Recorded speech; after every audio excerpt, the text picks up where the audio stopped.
ॐ ह्रीं बगुलामुखी सर्वदुष्टानां वाचं मुखं पदं स्तम्भय जिह्वां कीलय बुद्धिं विनाशय ह्रीं ॐ स्वाहा ॐ ह्रीं बगुलामुखी सर्वदुष्टानां वाचं मुखं पदं स्तम्भय जिह्वां कीलय बुद्धिं विनाशय ह्रीं ॐ स्वाहा ॐ ह्रीं बगुलामुखी सर्वदुष्टानां वाचं मुखं पदं स्तम्भय जिह्वां कीलय बुद्धिं विनाशय ह्रीं ॐ स्वाहा ॐ ह्रीं बगुलामुखी सर्वदुष्टानां वाचं मुखं पदं स्तम्भय जिह्वां कीलय बुद्धिं विनाशय ह्रीं ॐ स्वाहा ॐ ह्रीं बगुलामुखी सर्वदुष्टानां वाचं मुखं पदं स्तम्भय जिह्वां कीलय बुद्धिं विनाशय ह्रीं ॐ स्वाहा ॐ ह्रीं बगुलामुखी सर्वदुष्टानां वाचं मुखं पदं स्तम्भय जिह्वां कीलय बुद्धिं विनाशय ह्रीं ॐ स्वाहा ॐ ह्रीं बगुलामुखी सर्वदुष्टानां वाचं मुखं पदं स्तम्भय जिह्वां कीलय बुद्धिं विनाशय ह्रीं ॐ स्वाहा ॐ ह्रीं बगुलामुखी सर्वदुष्टानां वाचं मुखं पदं स्तम्भय जिह्वां कीलय बुद्धिं विनाशय ह्रीं ॐ स्वाहा ॐ ह्रीं बगुलामुखी सर्वदुष्टानां वाचं मुखं पदं स्तम्भय जिह्वां कीलय बुद्धिं विनाशय ह्रीं ॐ स्वाहा ॐ ह्रीं बगुलामुखी सर्वदुष्टानां वाचं मुखं पदं स्तम्भय जिह्वां कीलय बुद्धिं विनाशय ह्रीं ॐ स्वाहा ॐ ह्रीं बगुलामुखी सर्वदुष्टानां वाचं मुखं पदं स्तम्भय जिह्वां कीलय बुद्धिं विनाशय ह्रीं ॐ स्वाहा ॐ ह्रीं बगुलामुखी सर्वदुष्टानां वाचं मुखं पदं स्तम्भय जिह्वां कीलय बुद्धिं विनाशय ह्रीं ॐ स्वाहा ॐ ह्रीं बगुलामुखी सर्वदुष्टानां वाचं मुखं पदं स्तम्भय जिह्वां कीलय बुद्धिं विनाशय ह्रीं ॐ स्वाहा ॐ ह्रीं बगुलामुखी सर्वदुष्टानां वाचं मुखं पदं स्तम्भय जिह्वां कीलय बुद्धिं विनाशय ह्रीं ॐ स्वाहा ॐ ह्रीं बगुलामुखी सर्वदुष्टानां वाचं मुखं पदं स्तम्भय जिह्वां कीलय बुद्धिं विनाशय ह्रीं ॐ स्वाहा ॐ ह्रीं बगुलामुखी सर्वदुष्टानां वाचं मुखं पदं स्तम्भय जिह्वां कीलय बुद्धिं विनाशय ह्रीं ॐ स्वाहा ॐ ह्रीं बगुलामुखी सर्वदुष्टानां वाचं मुखं पदं स्तम्भय जिह्वां कीलय बुद्धिं विनाशय ह्रीं ॐ स्वाहा ॐ ह्रीं बगुलामुखी सर्वदुष्टानां वाचं मुखं पदं स्तम्भय जिह्वां कीलय बुद्धिं विनाशय ह्रीं ॐ स्वाहा ॐ ह्रीं बगुलामुखी सर्वदुष्टानां वाचं मुखं पदं स्तम्भय जिह्वां कीलय बुद्धिं विनाशय ह्रीं ॐ स्वाहा ॐ ह्रीं बगुलामुखी सर्वदुष्टानां वाचं मुखं पदं स्तम्भय जिह्वां कीलय बुद्धिं विनाशय ह्रीं ॐ स्वाहा ॐ ह्रीं बगुलामुखी सर्वदुष्टानां वाचं मुखं पदं स्तम्भय जिह्वां कीलय बुद्धिं विनाशय ह्रीं ॐ स्वाहा ॐ ह्रीं बगुलामुखी सर्वदुष्टानां वाचं मुखं पदं स्तम्भय जिह्वां कीलय बुद्धिं विनाशय ह्रीं ॐ स्वाहा ॐ ह्रीं बगुलामुखी सर्वदुष्टानां वाचं मुखं पदं स्तम्भय जिह्वां कीलय बुद्धिं विनाशय ह्रीं ॐ स्वाहा ॐ ह्रीं बगुलामुखी सर्वदुष्टानां वाचं मुखं पदं स्तम्भय जिह्वां कीलय बुद्धिं विनाशय ह्रीं ॐ स्वाहा ॐ ह्रीं बगुलामुखी सर्वदुष्टानां वाचं मुखं पदं स्तम्भय जिह्वां कीलय बुद्धिं विनाशय ह्रीं ॐ स्वाहा ॐ ह्रीं बगुलामुखी सर्वदुष्टानां वाचं मुखं पदं स्तम्भय जिह्वां कीलय बुद्धिं विनाशय ह्रीं ॐ स्वाहा ॐ ह्रीं बगुलामुखी सर्वदुष्टानां वाचं मुखं पदं स्तम्भय जिह्वां कीलय बुद्धिं विनाशय ह्रीं ॐ स्वाहा ॐ ह्रीं बगुलामुखी सर्वदुष्टानां वाचं मुखं पदं स्तम्भय जिह्वां कीलय बुद्धिं विनाशय ह्रीं ॐ स्वाहा ॐ ह्रीं बगुलामुखी सर्वदुष्टानां वाचं मुखं पदं स्तम्भय जिह्वां कीलय बुद्धिं विनाशय ह्रीं ॐ स्वाहा ॐ ह्रीं बगुलामुखी सर्वदुष्टानां वाचं मुखं पदं स्तम्भय जिह्वां कीलय बुद्धिं विनाशय ह्रीं ॐ स्वाहा ॐ ह्रीं बगुलामुखी सर्वदुष्टानां वाचं मुखं पदं स्तम्भय जिह्वां कीलय बुद्धिं विनाशय ह्रीं ॐ स्वाहा ॐ ह्रीं बगुलामुखी सर्वदुष्टानां वाचं मुखं पदं स्तम्भय जिह्वां कीलय बुद्धिं विनाशय ह्रीं ॐ स्वाहा ॐ ह्रीं बगुलामुखी सर्वदुष्टानां वाचं मुखं पदं स्तम्भय जिह्वां कीलय बुद्धिं विनाशय ह्रीं ॐ स्वाहा ॐ ह्रीं बगुलामुखी सर्वदुष्टानां वाचं मुखं पदं स्तम्भय जिह्वां कीलय बुद्धिं विनाशय ह्रीं ॐ स्वाहा ॐ ह्रीं बगुलामुखी सर्वदुष्टानां वाचं मुखं पदं स्तम्भय जिह्वां कीलय बुद्धिं विनाशय ह्रीं ॐ स्वाहा ॐ ह्रीं बगुलामुखी सर्वदुष्टानां वाचं मुखं पदं स्तम्भय जिह्वां कीलय बुद्धिं विनाशय ह्रीं ॐ स्वाहा ॐ ह्रीं बगुलामुखी सर्वदुष्टानां वाचं मुखं पदं स्तम्भय जिह्वां कीलय बुद्धिं विनाशय ह्रीं ॐ स्वाहा ॐ ह्रीं बगुलामुखी सर्वदुष्टानां वाचं मुखं पदं स्तम्भय जिह्वां कीलय बुद्धिं विनाशय ह्रीं ॐ स्वाहा ॐ ह्रीं बगुलामुखी सर्वदुष्टानां वाचं मुखं पदं स्तम्भय जिह्वां कीलय बुद्धिं विनाशय ह्रीं ॐ स्वाहा ॐ ह्रीं बगुलामुखी सर्वदुष्टानां वाचं मुखं पदं स्तम्भय जिह्वां कीलय बुद्धिं विनाशय ह्रीं ॐ स्वाहा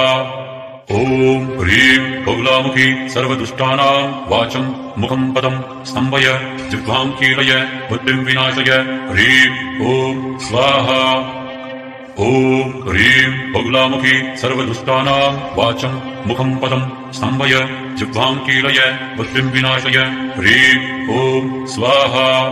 ॐ ह्रीं बगुलामुखी सर्वदुष्टानां वाचं मुखं पदं स्तम्भय जिह्वां कीलय बुद्धिं विनाशय ह्रीं ॐ स्वाहा ॐ ह्रीं बगुलामुखी सर्वदुष्टानां वाचं मुखं पदं स्तम्भय जिह्वां कीलय बुद्धिं विनाशय ह्रीं ॐ स्वाहा ॐ ह्रीं बगुलामुखी सर्वदुष्टानां वाचं मुखं पदं स्तम्भय जिह्वां कीलय बुद्धिं विनाशय ह्रीं ॐ स्वाहा ॐ ह्रीं बगुलामुखी सर्वदुष्टानां वाचं मुखं पदं स्तम्भय जिह्वां कीलय बुद्धिं विनाशय ह्रीं ॐ स्वाहा ॐ ह्रीं बगुलामुखी सर्वदुष्टानां वाचं मुखं पदं स्तम्भय जिह्वां कीलय बुद्धिं विनाशय ह्रीं ॐ स्वाहा ॐ ह्रीं बगुलामुखी सर्वदुष्टानां वाचं मुखं पदं स्तम्भय जिह्वां कीलय बुद्धिं विनाशय ह्रीं ॐ स्वाहा ॐ ह्रीं बगुलामुखी सर्वदुष्टानां वाचं मुखं पदं स्तम्भय जिह्वां कीलय बुद्धिं विनाशय ह्रीं ॐ स्वाहा ॐ ह्रीं बगुलामुखी सर्वदुष्टानां वाचं मुखं पदं स्तम्भय जिह्वां कीलय बुद्धिं विनाशय ह्रीं ॐ स्वाहा ॐ ह्रीं बगुलामुखी सर्वदुष्टानां वाचं मुखं पदं स्तम्भय जिह्वां कीलय बुद्धिं विनाशय ह्रीं ॐ स्वाहा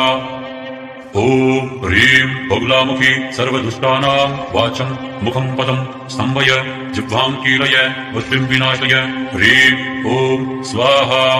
ॐ ह्रीं बगुलामुखी सर्वदुष्टानां वाचं मुखं पदं स्तम्भय जिह्वां कीलय बुद्धिं विनाशय ह्रीं ॐ स्वाहा ॐ ह्रीं बगुलामुखी सर्वदुष्टानां वाचं मुखं पदं स्तम्भय जिह्वां कीलय बुद्धिं विनाशय ह्रीं ॐ स्वाहा ॐ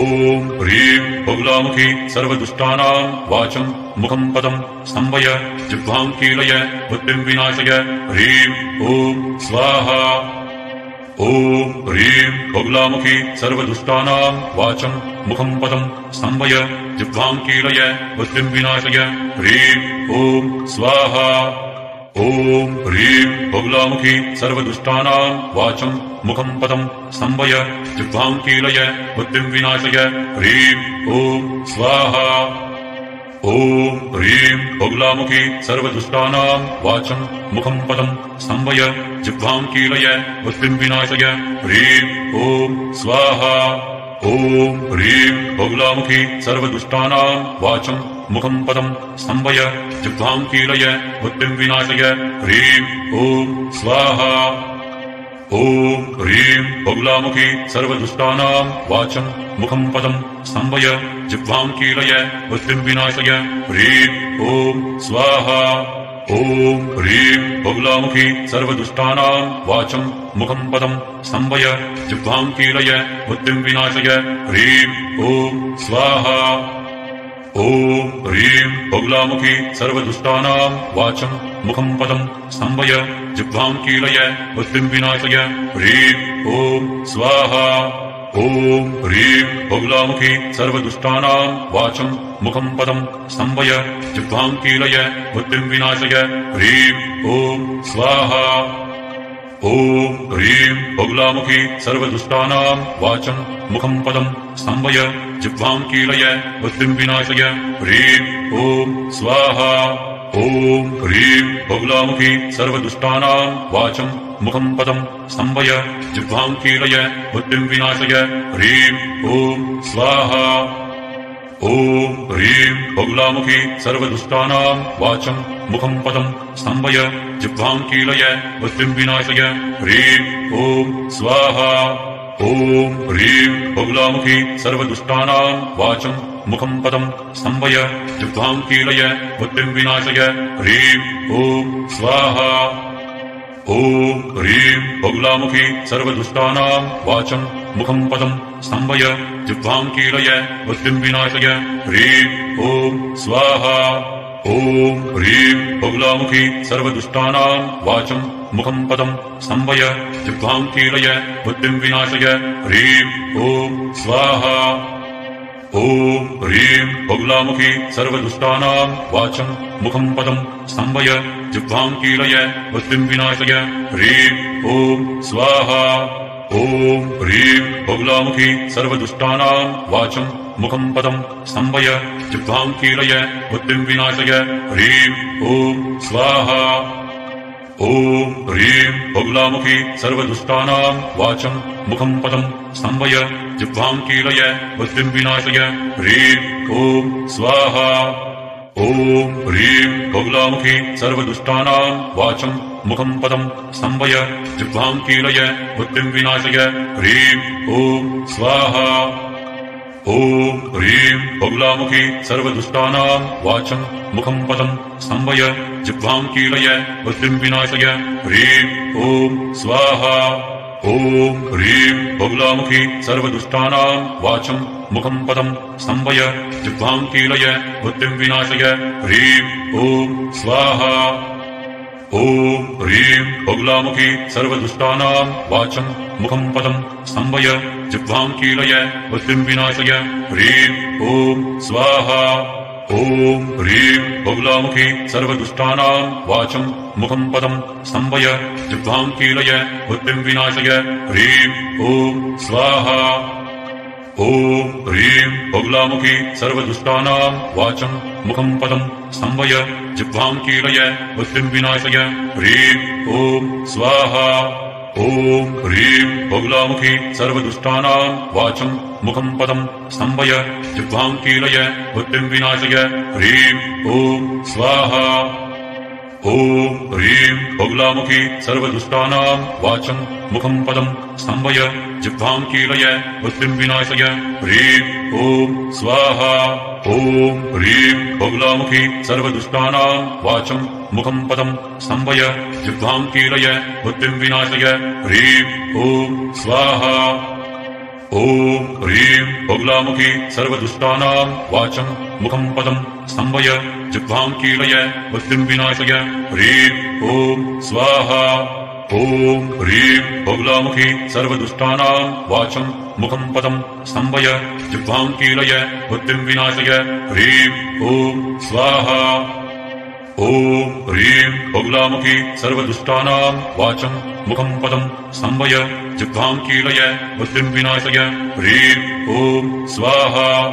ॐ ह्रीं बगुलामुखी सर्वदुष्टानां वाचं मुखं पदं स्तम्भय जिह्वां कीलय बुद्धिं विनाशय ह्रीं ॐ स्वाहा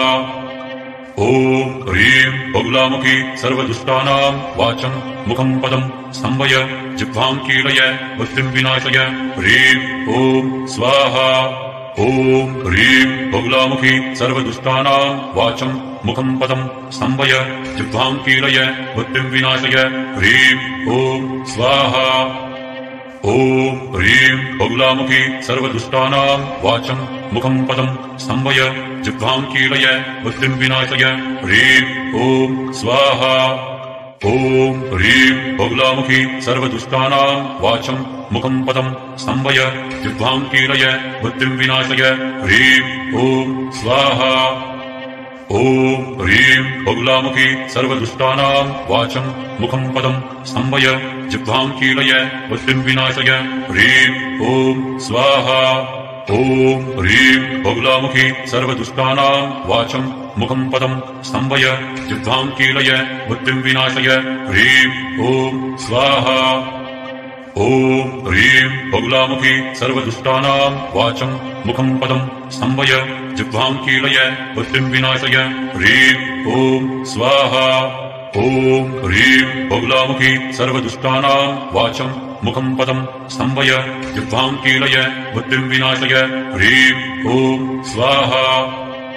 ॐ ह्रीं बगुलामुखी सर्वदुष्टानां वाचं मुखं पदं स्तम्भय जिह्वां कीलय बुद्धिं विनाशय ह्रीं ॐ स्वाहा